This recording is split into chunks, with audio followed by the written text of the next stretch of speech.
صلی اللہ علیہ یا رسول اللہ۔ سلام کے پیارے دیوانوں، آج لوگ کہتے ہیں مولانا ہماری دعائیں قبول کیوں نہیں ہوتی؟ دل میں کینوں کی وجہ سے دعائیں سر کے اوپر نہیں جاتی، دلوں میں کینوں کی وجہ سے جو ہے وہ دعا سجدے سر کے اوپر نہیں جاتے۔ میرے پیارے آقا علیہ السلام کے پیارے دیوانوں، تو زبان کو بھی غیبت سے بچاؤ اور دلوں کو بھی غیبت سے بچاؤ۔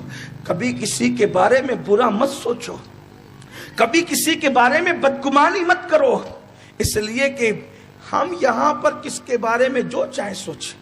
بھائی جس دنیا میں کہنے پہ پابندی نہیں ہے، اس دنیا میں سوچنے پہ کیا پابندی ہوگی؟ لوگ جمہوری ملک میں رہتے ہیں، کہنے پہ جس کے بارے میں جو چاہو کہہ لو۔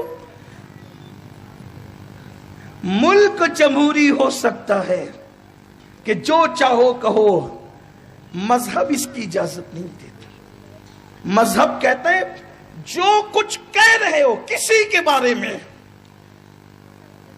بلکہ مذہب تو یہاں تک پابند کرتا ہے کہ اگر کوئی عیب کافر کے اندر نہ ہو تو اس کافر کے اندر کبھی وہ عیب زبردستی بیان مت کرو، ورنہ قیامت کے دن اس کے بارے میں بھی تم سے پوچھا جائے گا کہ بھئی اس میں وہ عیب تو تھا نہیں، تو تم نے عیب لگایا کیوں؟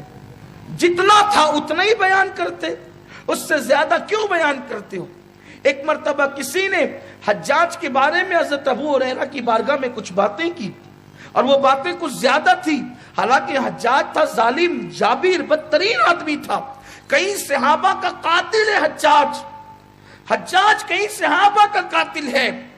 حضرت سیدنا عبداللہ ابن زبیر جیسے صحابی کا قاتل ہے وہ، بڑے بڑے اصحاب رسول کا قاتل ہے وہ۔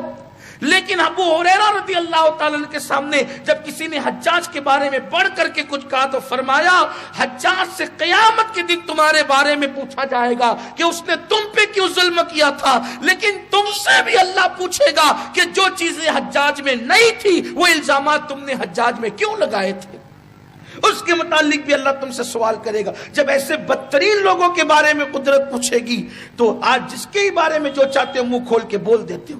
کسی کی بیٹی پہ الزام لگا دیا کہ وہ تو فلانی کے ساتھ ہے، وہ تو فلاں کے ساتھ ہے، کسی کے بیٹے پہ الزام لگا دیا، کسی کی ماں پہ الزام لگا دیا، کسی کی بہن پہ الزام لگا دیا، آئے ہوئے رشتوں کو ورگلا کر کے بہکا دیا۔ یہ سب کیا ہو رہا ہے؟ یہ جو کچھ ہو رہا ہے مسلم محلوں میں ہو رہا ہے۔ کیا کافروں کے یہاں سے بھی ایسی رپورٹ آتی ہے کہ رشتے آئے تھے اور محلے والوں نے توڑوا دیے؟ یہاں تو حال یہ ہے، وہ مسلمان جو جمعہ کی نمازیں پڑھے، وہ مسلمان جو زبان سے درودیں پڑھے، وہ مسلمان جو زبان سے کلمے پڑھے، ان کو ہو کیا گیا ہے کہ کسی کے گھر آنے والے رشتے ان کو برداشت نہیں ہوتے اور جا کر کے جھوٹی سچی باتیں لگا کے ورگلا دیتے ہیں۔ بہت سی مائیں روتی ہوئی آتی ہے، کہتی ہے کہ میری بیٹی کے رشتے نہیں ہو پاتے، خوبصورت ہے، پڑھی لکھی ہے، نیک ہے، اچھی ہے، کیوں آتے ہیں تو رشتے ملنے والے دیکھتے رہتے کون آیا، اور اس کے بعد وہاں جا کر کے غلط الزام لگا کر ورگلا دیتے ہیں۔ کیوں؟ قدرت دور نہیں ہے۔ اپنی زبان سے جو چاہو کرو، اپنے دل سے جو چاہو کرو، اپنی اعضاء سے جو چاہو کرو، تمہیں کوئی دیکھے نہ دیکھے قدرت دیکھ رہی ہے۔ اور یاد رکھنا، انسان سزا دیتا ہے تو اپنی طاقت کے مطابق دیتا ہے، اور قدرت سزا دیتی ہے تو اپنی شان کے مطابق عطا کرتی ہے۔ انسان جب گناہ کر کے بھول جاتا ہے تب قدرت اس کو سزا دیتی ہے۔ اس لیے کبھی کسی کا برا مت کرو، کبھی کسی کے بارے میں برا مت سوچو، بلکہ ایک نسخہ آپ کو دے دوں، اگر اللہ والا بننا ہے تو سوچو کہ زمین کے اوپر سب سے برا میں ہی ہوں، اب مجھ سے برا کوئی ہے ہی نہیں، تو میں کس کی برائی کیسے بیان کروں؟ یہ وہ نسخہ ہے، یہ وہ نسخہ ہے کہ راتوں کی رات بھر کی نفل عبادتیں تمہیں اس مقام پر نہیں پہنچا سکتی جو یہ تصور تمہیں وہاں تک پہنچائے۔ یہ وہ چیز ہے، دنیا میں آپ کا جھگڑا ہی سب سے ختم ہو جائے گا جس دن آپ نے محسوس کیا کہ میں روئے زمین کا سب سے برا انسان۔